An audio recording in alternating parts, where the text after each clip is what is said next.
मेरे साथ अगर धन दौलती अल्लाह की कृपा होती तो अल्लाह माफ करे, इतने बड़े वर्ड बोल रही। फिरौन और जो कारून है उन पे किसकी कृपा थी?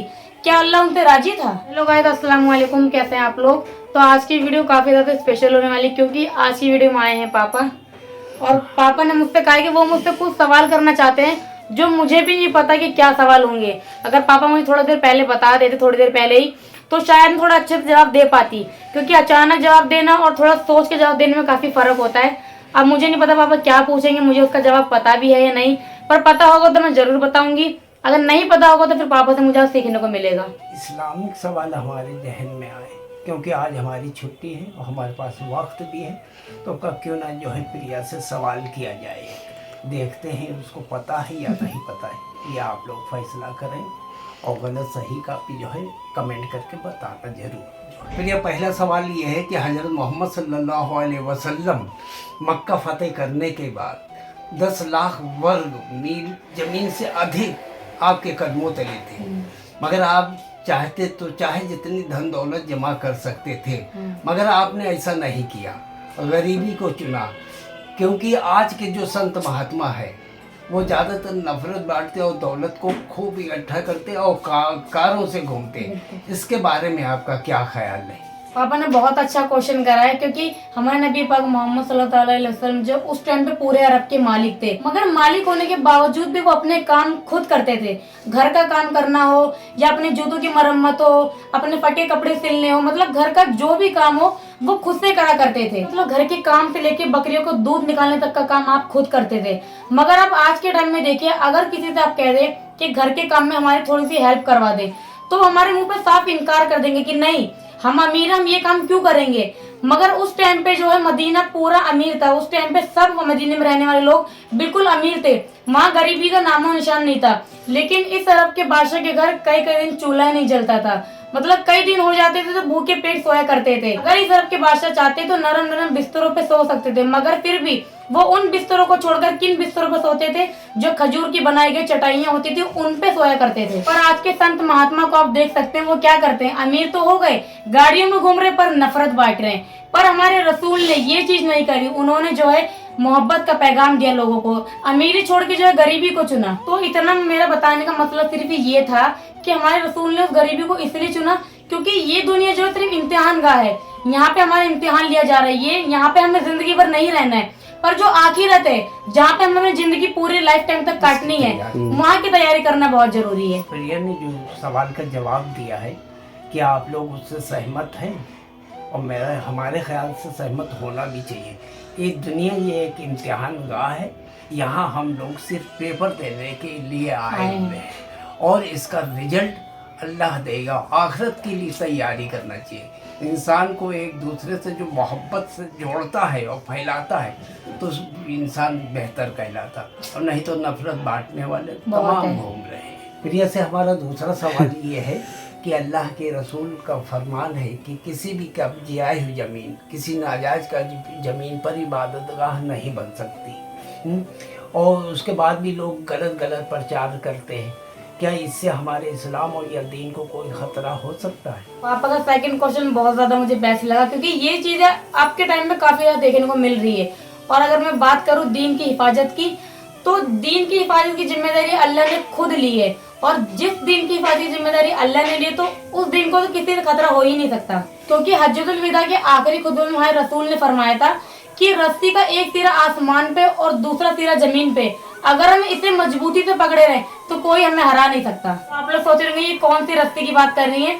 तो ये रस्सी मतलब एग्जाम्पल दे रही हूँ उन चीजों का जो हमारे इस्लाम में बताया गया है। कुरान शरीफ को फॉलो करना, हदीसों को फॉलो करना, और हमारे नबी पाक ने जो बातें फरमाई है उसे फॉलो करना। अगर हमने इन चीजों को फॉलो कर लिया, मतलब हमने उस रस्सी को अच्छे से पकड़ लिया, तो हमें कोई नहीं हरा सकता। मैं ज्यादा इस बारे में कुछ नहीं जानती, पर जब से मैं इस्लाम में आई हूँ तो मैं और मतलब पढ़ने की कोशिश कर रही हूँ। जितना मुझे पता चलता है, जो मैं पढ़ती हूँ आप लोगों तक शेयर करती हूँ। तो मैं तो अल्लाह से यही दुआ करती हूँ कि अगर हमारा आखिरी दिन आए तो ईमान के साथ आए। और जो आजकल आप लोग देख रहे हैं, न्यूज़ों पे देख सकते हैं, न्यूज़पेपर पे देख सकते हैं कि भाई इस जमीन पे जबरदस्ती, मतलब इस जमीन को हड़प के यहाँ पे मस्जिद बनाई गई है, इसे तोड़ देते, फिर दूसरी जगह जाते कि यहाँ पे जबरदस्ती की मस्जिद बनाई है। तो मुझे नहीं लगता, जब हमारे नबी पाक ने खुद इस बात को मना कर रखा है कि किसी भी मतलब कब्जा करी हुई जमीन पे मस्जिद बनाना या कोई इबादत गाह बनाना मना है, तो कोई एक मुसलमान इस चीज को कैसे कर सकता है? पर लोगों ने इतनी चीजें फैला रखी है, कहीं भी मस्जिद देखते तो उसे गैर कानूनी बता देते कि यहाँ पे पहले मस्जिद नहीं, यहाँ पे कुछ और था, इसे गलत तरीके से बनाया गया है। तो मुझे नहीं लगता कि कोई एक मुसलमान इस्लाम को पढ़ने के बाद ये चीजें कर सकता है। प्रिया ने ये बहुत ही हमारे ख्याल से बहुत अच्छा जवाब दिया, मगर फैसला आप लोगों को करना है। सबसे पहले अपनी तरफ से हम बात कहना चाहते हैं कि यमामा के हाकिम जब मुसलमान हुआ तो उसने मक्के में राशन पानी जाने से रोक दिया। अल्लाह के रसूल को जब ये पता चला तो फौरन उससे मना किया, नहीं जियो और जीने दो के सिद्धांत पे चलो। तो ये अल्लाह के रसूल के फरमान के बारे में जो है लोगों तक फैलाना चाहिए कि नफरत नहीं, मोहब्बत ही इंसान को जोड़ती है। आप लोग जो है ज़रूर इस बात के लिए ख्याल रखें कि किसी को तकलीफ नहीं पहुंचाए, चाहे वो किसी धर्म का मानने वाला हो। यह हमारा कहना है। आज देखें दुनिया में कि आज इनका पानी बंद कर दो, इनका खाना बंद कर दो, यहाँ से चीज़ मत खरीदो, यहाँ से ये मत करो, ये क्या सही है? आप अपने दिल पर हाथ रख के फैसला कीजिए, क्या ये सही करते? कोई भी इंसान इतनी नफरत वाली बातें नहीं कर सकता। सबको जीने का अधिकार है। बातें जो है गलत किसी के साथ, चाहे वो मुसलमान हिंदू के साथ करे या हिंदू भाई जो है मुसलमानों के साथ करे, नहीं होना चाहिए ऐसा। तीसरा क्वेश्चन प्रिया और भी जटिल है बहुत। पता होगा तो बिल्कुल तो बताऊंगी। पापा जो है सवाल पे सवाल करे, काफी भारी है सवाल मेरे लिए। हमारा इम्तिहान ले लें। हाँ नहीं, जानना जरूरी है बिल्कुल। हाँ, तो इसलिए तीसरे सवाल के लिए जो है एकदम तैयार रहना जो है विस्फोटक है। विस्फोटक यह है कि इंसान जब खूब दौलत कमा के बेहतरीन से बेहतरीन मकान बनाता, मोटे मोटे अक्षरों पे अपना नाम लिखता है, अगर उससे वो किसी तरीके से कमाए, अगर उससे पूछा जाए कि आपने जो है कैसे कमाया ये सब, इतनी दौलत कैसे इकट्ठा की, तो वो कहता है कि ये अल्लाह का फजल है, अल्लाह का करम है। तो ये बताइए जो है खुदा ना करे जो है कि ये करम फिरौन और कारून के साथ भी हो, उस पर किसकी कृपा थी, इसके बारे में आपको बता रहे। जरा जो है कठिन है, बिल्कुल, बिल्कुल। मगर बताना पड़ेगा जो है, ये तुम्हारे जो है दिमाग का, तुम्हारे माइंड का इम्तिहान है। बहुत अच्छा क्वेश्चन पूछा पापा ने और काफी सोच के बोलने वाला है। अगर मुझे पता होता मैं थोड़ा सा और सोच लेती कि हाँ इस तरीके से बताना है, पर अभी जितना मुझे पता, जितना मैं सोच पा रही हूँ उतना बता देती हूँ।